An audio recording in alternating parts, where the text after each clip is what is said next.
What's up, y'all? Welcome to Cuffing Season, the podcast. That's Cuffing Season 2026.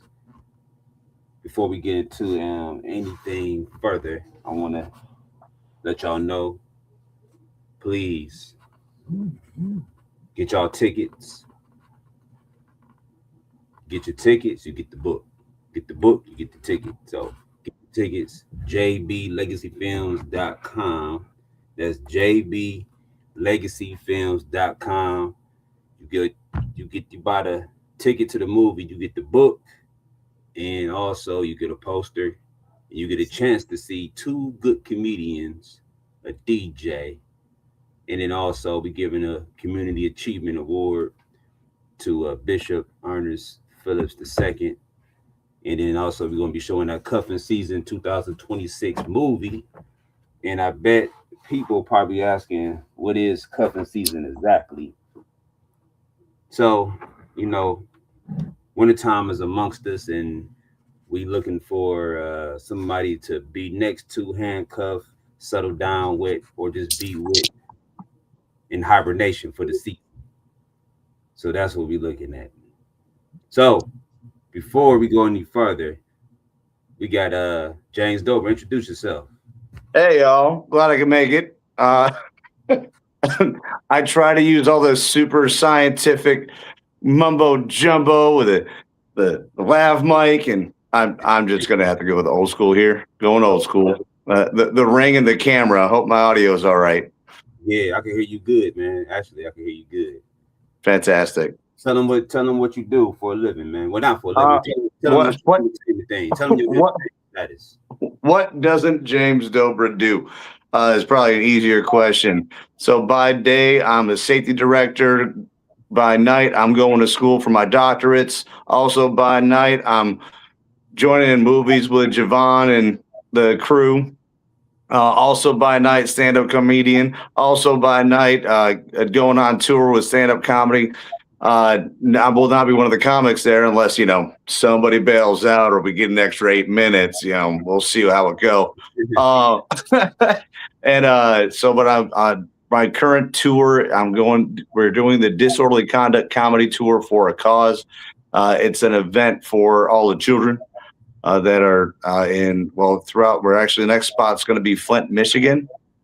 We're going to be, we're doing the comedy they got a bunch of gyms and nonprofits that we're raising funds for. So that's my other, also by night. Oh, and on the weekends, I'm a hazmat technician with Mahoney County Hazmat Team.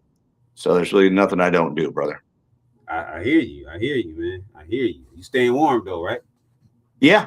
Yeah. So I got my inside. I'm all nice and tucked here. All right, cool. So basically what I need to ask you is, how was your experience working on the set of the day that you were working on Cuffing Season? I'm like, I wish cameras were rolling the entire time because we were having so much fun. It was a really good time. Of course, we got to stay quiet when they say, quiet on set. Everybody hushed up, right? But of course, when we could joke, we did joke. So it was funny. Somebody, I'm not going to say any names, Javon, was, hey, Dober, what I need you to do for weeks ahead of advance, Dober, what I need you to do, I need you to cry. And I'm like, I got you. I had an onion in hand, ready to rock and roll. And then he goes, right now, I need you to cry right now. This very second, I need you to cry right now. And I'm like, all right, here we go. Got a couple tears in. All right. And then all of a sudden now where the scene was about to happen. And he's like, all right, Dobra, here's the time. And so I put so much onion in my eyeballs. It burned. And they said, action. And I got they were rolling. They were just streaming down. They're just right here and then right here. But I'm like, there's no camera. This has bugged me ever since that day, Javon. Ever since that day, this has just been just turmoil because now all of a sudden we had to do another take. And now here comes Miko with a camera right in your face. And I'm like, everything has seized up. It burned so hard. Like I felt like somebody seared right here and right here. The thing is, the guy next to me, I don't know his name. Hughes, I want to say one guy was named Hughes. Who was the other guy? Henry and Grinch. All right. The guy that was on my right, Grinch. he was laughing so hard. He started tearing up. Henry was on your right. Henry was on your right. Henry, he started tearing up. And poor Kai Gaskins, she just like, wait, what just happened? The guy that was supposed to be crying wasn't crying. It was so much fun. We had such a good time. And really, I feel like it was a really fun project. I was a little disappointed. I was not casted as a tall, dark, and handsome guy. I don't know what's up with that. But hey, it's each row. Maybe next video. Maybe next video. Okay, I got you. So preparing for that role, what was your day like from start to getting there? What did you do to prepare? So honestly, like I'm not even joking, Javon. I would constantly, because getting the tears to flow, it's a process of like listening and really trying to get that empathy in what somebody's saying, even though there's no empathy there. At the same time, trying to think of something that would cause the tears, and like there's like a muscle that keeps straining and kept forcing it, and just trying to feel what the person's going, even though they're not saying anything really necessarily sad, pretending what they say is like the saddest thing they ever said. And so I would just practice that honestly throughout the week, and of course the day of. I remember being in the shower, but I couldn't tell whether it was the water or my eyes was the water was going. So it was we'll never know if I had it that time. But in preparation for it, you gave me a good, of course, looking over the script. It's a short, not a lot of lines to memorize, but whenever I try to take on a role, as you well know, I try to develop the character as best I can, and of course I end up developing it a completely different way. I hope you put those outtakes in there somewhere somehow, because it's just a good time. I feel like Kim and I can not Kim, and I always call her Kim because that was a different role she played. Angel and I could have a secondary, a follow-up that would just be hilarious. I'm praying that you do that for us, because people need to know the story of member number 4. They need to know his story, because they're left hanging. Like, what happened? I'm not going to give it away. You got to go to the show on the 13th. I'm not going to give it away, but you're going to want to know, like, what is that man's story? And he's got a story. Oh, he does. So that's what I did. That's what I did. I thought of a story for that 3 lines that I had. You did a good job, man. Everybody did a hell of a job, for real. And it was good seeing that we did what we needed to do and we got out of there. And we still have fun. Like you said, it wasn't like it was a strict environment, but, people had to go. People had to leave. So we understood that too. But it was kudos to Keith, yourself, and Miko for getting in our spots. We had no a lot of times you'll end up hiccups with either data or battery or something. None of that. So that was really awesome. I love that. Yeah, for sure. Shout out to Keith, man. He's a master of what he do. Shout out to Miko for being there for the sound, for even the cinematography as well too. And it makes your job easier when you have a team and you don't have to stress your mind out on 55 positions. You just concentrate on throwing the ball or running the ball or catching the ball, right? Yeah, it was good. It was a good team. Good team. Yeah. And I saw that. So let's get straight into it, man. So this is episode 3. Today's show is Trust, Temptation, and the Algorithm. So it has something to do with cuffing season. So 2 shows ago, we had some interesting subjects. So this is one of the core questions. There's a couple of questions, but this is one of them.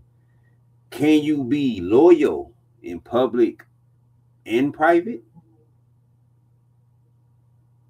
Can you be loyal in public and private? With God's grace, anything is possible.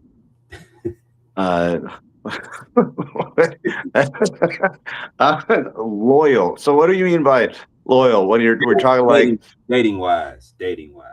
So if you with your lady, can you be loyal to her in public and in private? Because you got some people that they only loyal to her privately, but publicly they probably don't want to be around her. Probably that's what the thing is. So can you be around her and show her that you're loyal in public and private?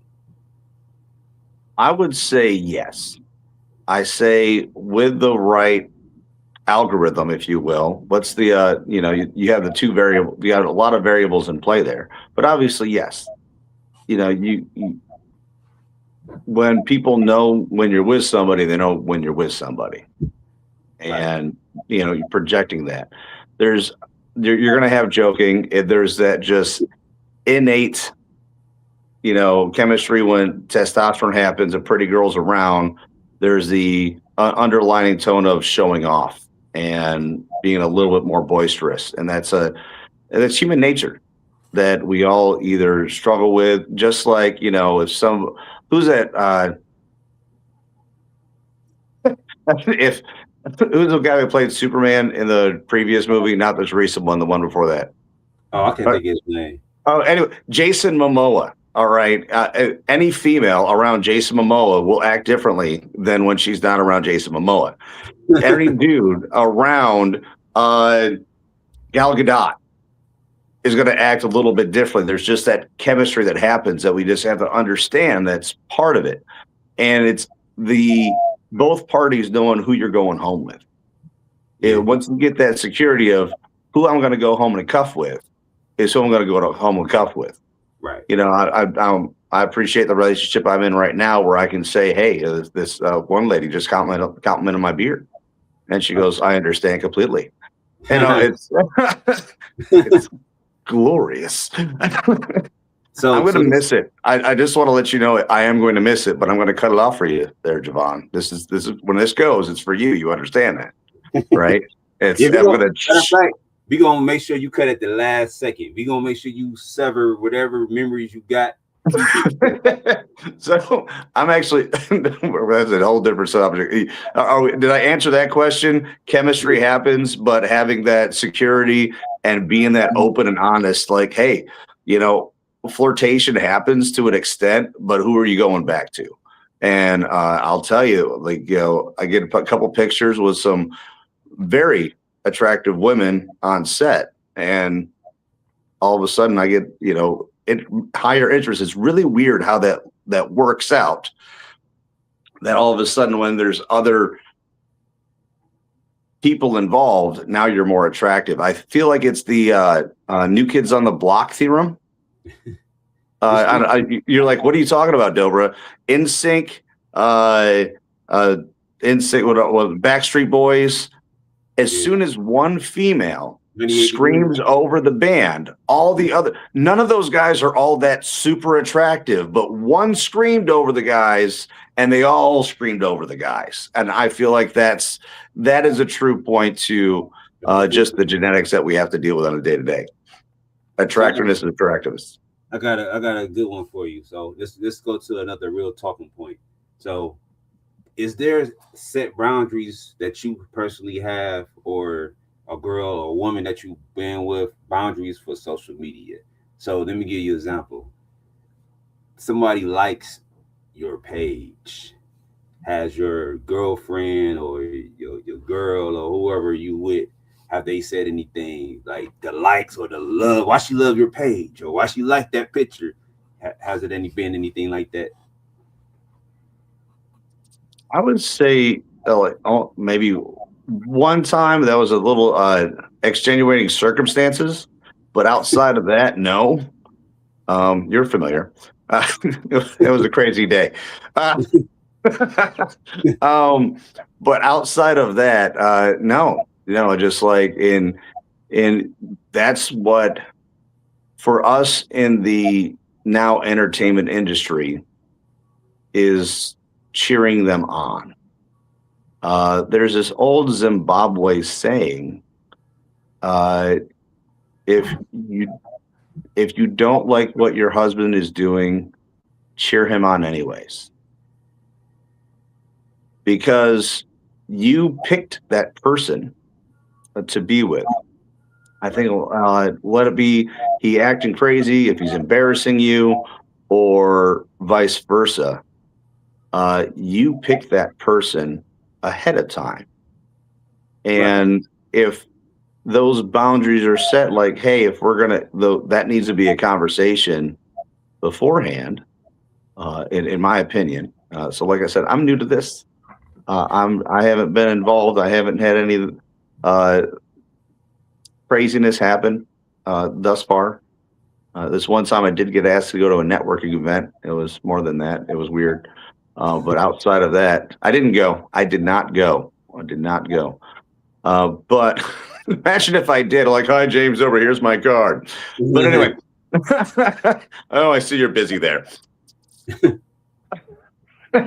Yeah, but no, it's just trying to identify, coordinate, and cheer the person on, and understand that once again, who's being cuffed. Because as soon as you start having that pushback, I feel like that's where the disconnect's going to be.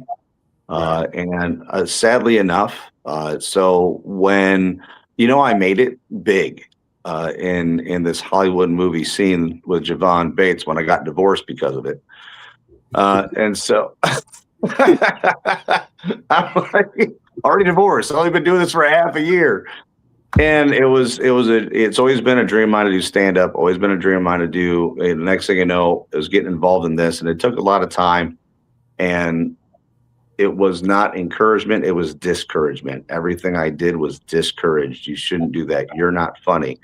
Hopefully this doesn't get broadcasted out to because she'll ask for copyrights, because her saying that to me is one of the derivatives of me developing the "you're not funny." I think it's a double entendre. It's a play, and I don't care if you think I'm funny. I'm gonna laugh. I'm laughing at me. I don't need you to think I'm funny. So it's actually a triple entendre for it, but it's that backing that you have, and like I said, cheer each other on.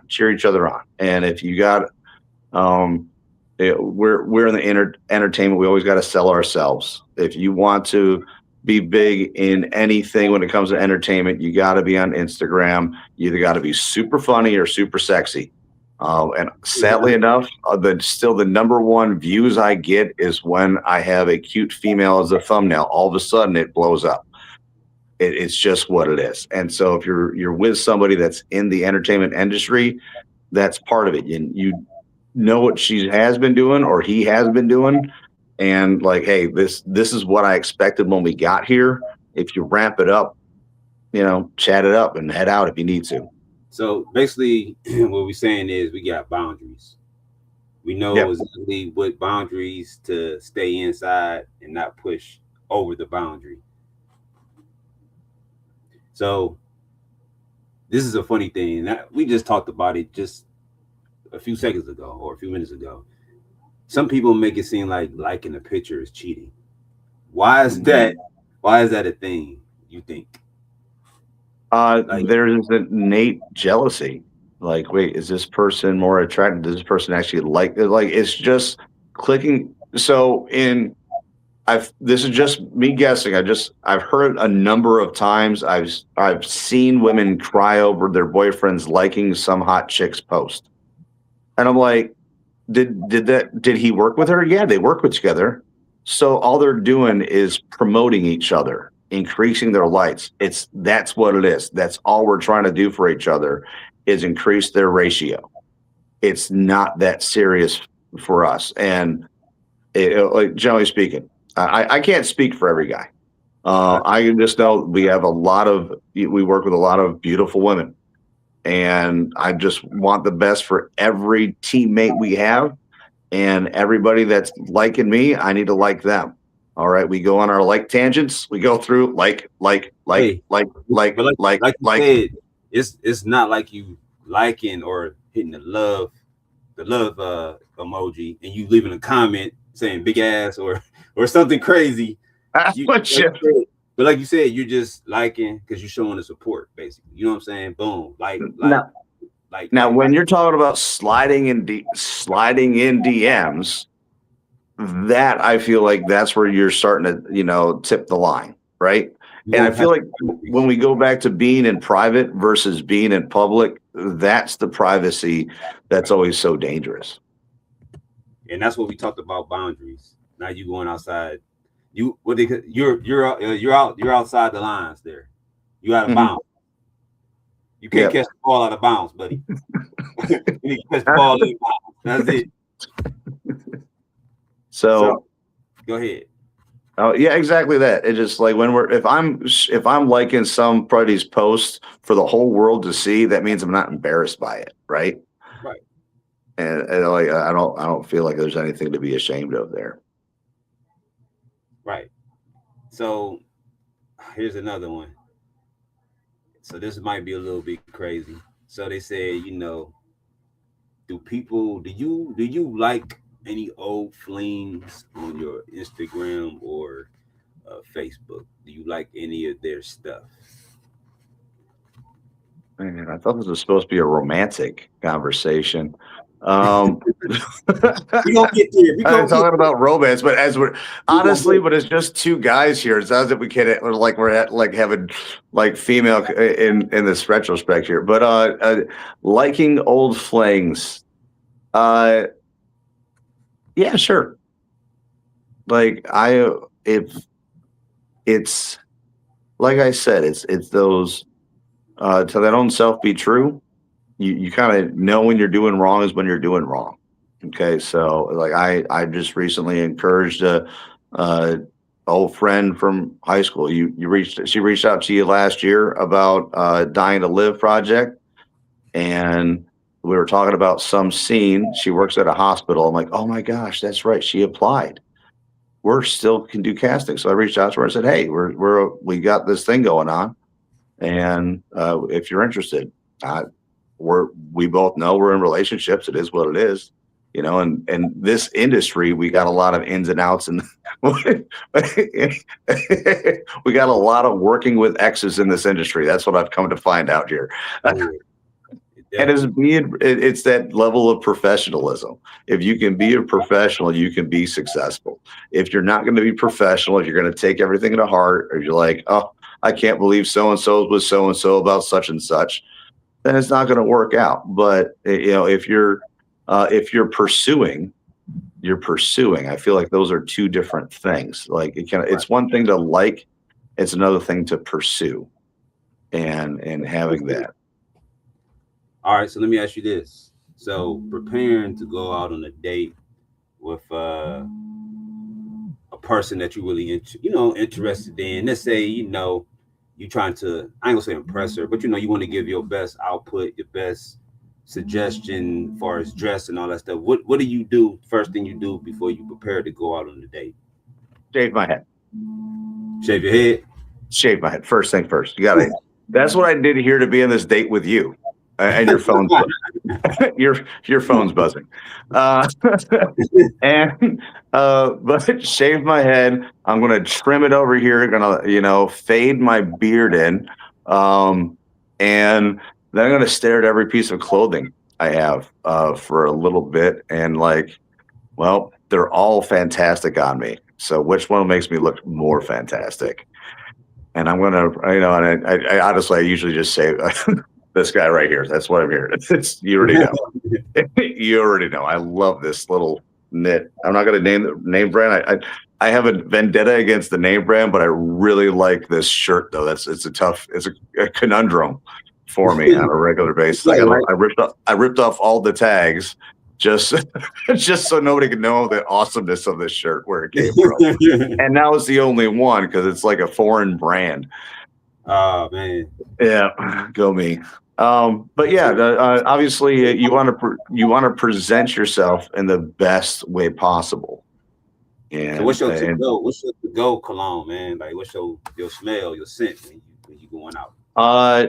Let's see here. I used to go with Fahrenheit, but I ran out of Fahrenheit. Then I went to Armani. I ran Armani. Then I'm doing Cool Waters right now until it runs out, and then I'll move on to something different. But I do not have a signature. They all smell great on me.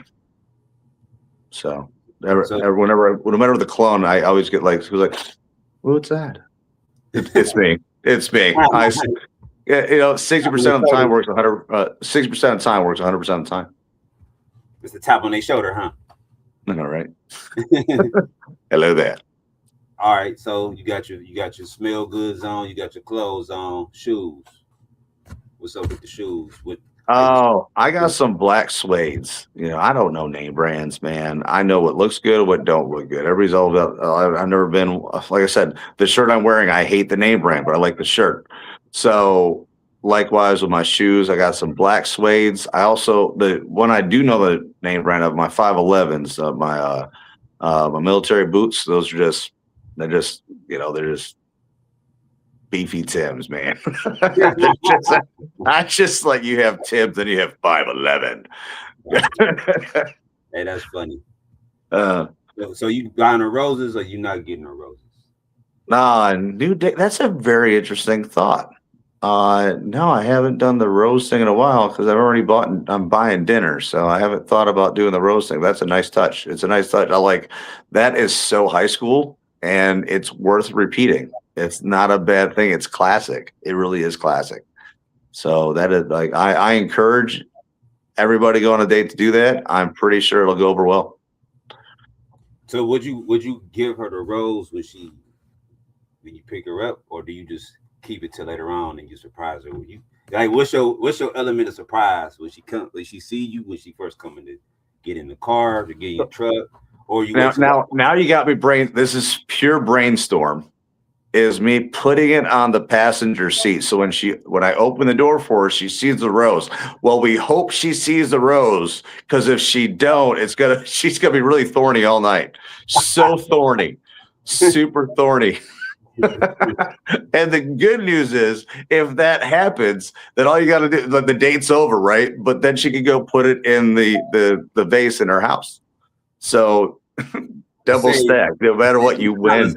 And then on top of that, the entire evening only cost you a rose. One rose. You saved $100. What's that? You said you saved $100. $100. Where are you going to eat, brother? Oh man, you let her get. Yeah, I guess it's where are you going on your first date? That's a great question. Where do you take some chick on her first date? Because first date for me, it's got to be $65, $70. I recognize that. I'm not looking for $100 meal though. Call me cheap, but I'm trying to play that. See, I'm married, but if I was actually like back in that realm, I ain't gonna lie to you, I would go to like a place that's not even expensive. So, but man, it's going to be 100 because she's going to want to get a drink and you're going to want to get her that drink. So that right there is $10 a drink plus appetizer plus dessert. That's $100. If you just go with 2 meals and 2 drinks, that's $60, $70. So yeah, it's going to be $100. Yeah. For once again, saving take her out to dinner, man. Take her somewhere she ain't never been to before. I'm a big fan of doing events now. I'm kind of, it's often like loud and cumbersome. Guess what day? It depends what day you're going out. I'm not going to go out to eat on a Friday night. That's cheap. Pick a Tuesday. It's cheap. Pick a Tuesday. Well, you can actually communicate, right? Let me find out if I make you laugh. Because if I don't make you laugh, that means you ain't interested in me. DMX taught me that. DMX. Riders. But yeah, that's cool, man. And my last question before we get off here. So, quick. It was. It's always quick, man. At 30 minutes. No, man. It's always quick, man. Do you got any deal breakers, man? Deal breakers. Tricep flap. Tricep flap. All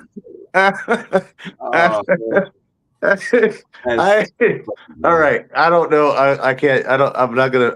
I want to be able to share this on the media, but after I say this next little bit, I won't be able to share the media. You can share it because we don't my mom's not connected with you, but.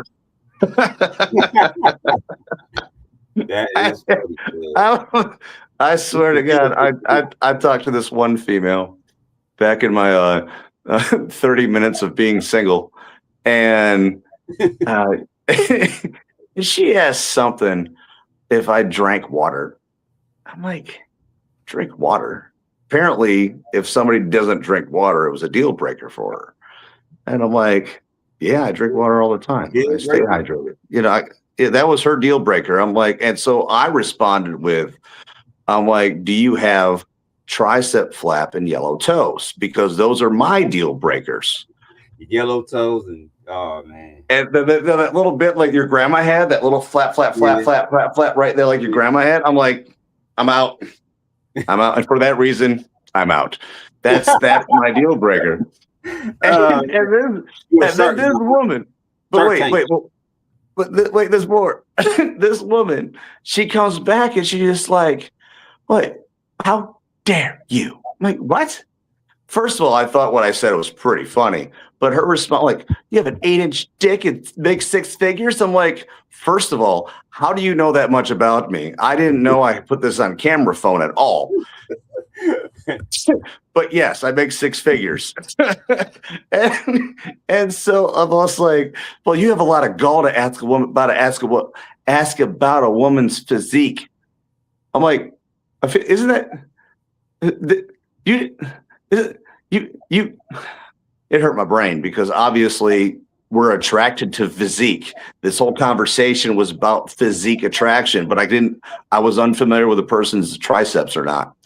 So that was so funny. That was a lot of fun for me. And I love the double standard. I feel like the double standard is astronomical.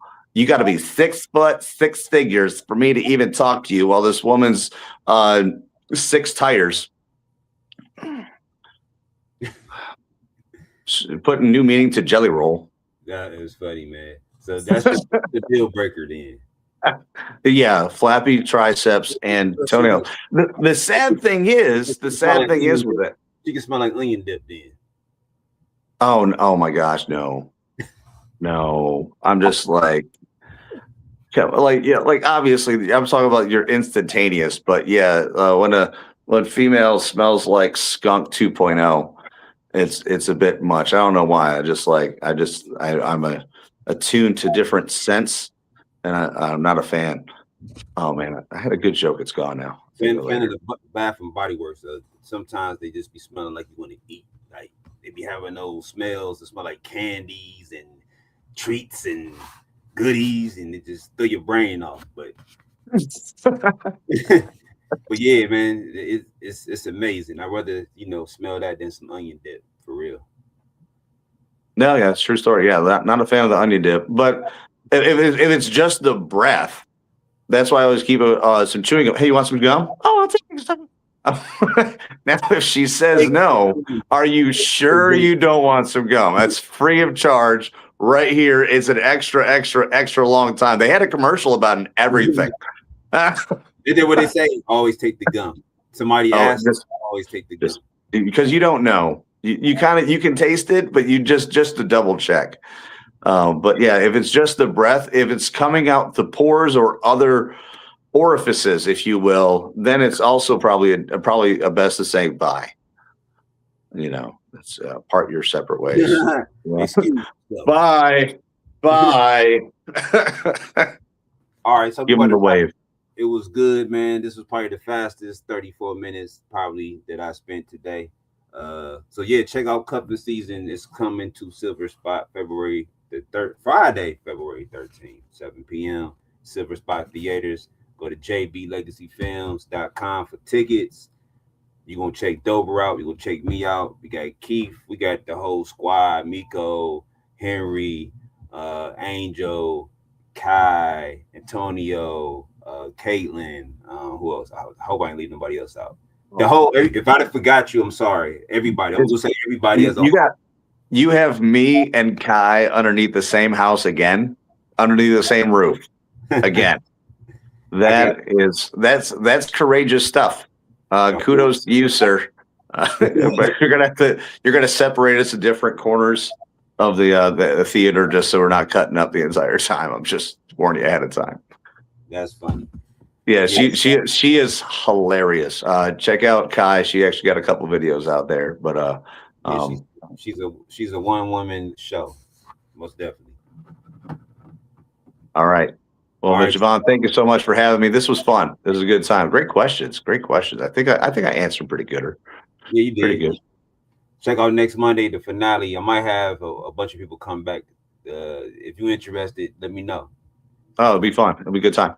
Finale before the actual event, so we get everybody, and we have like maybe about maybe 6 people on here. Try to get 3 guys, 3 women, something like that. That'll be good. Hey, and be sure to check me out. You're Not Funny, URKNOTFUNNY on Instagram, YouTube, and James Dober on Facebook. That's Dober. Dober DOBRA is like Cobra, but with a D. Yo, bruh. All right, y'all. Thanks for coming. Thanks for signing on and joining the show, man. Appreciate you. All right, appreciate you. See you.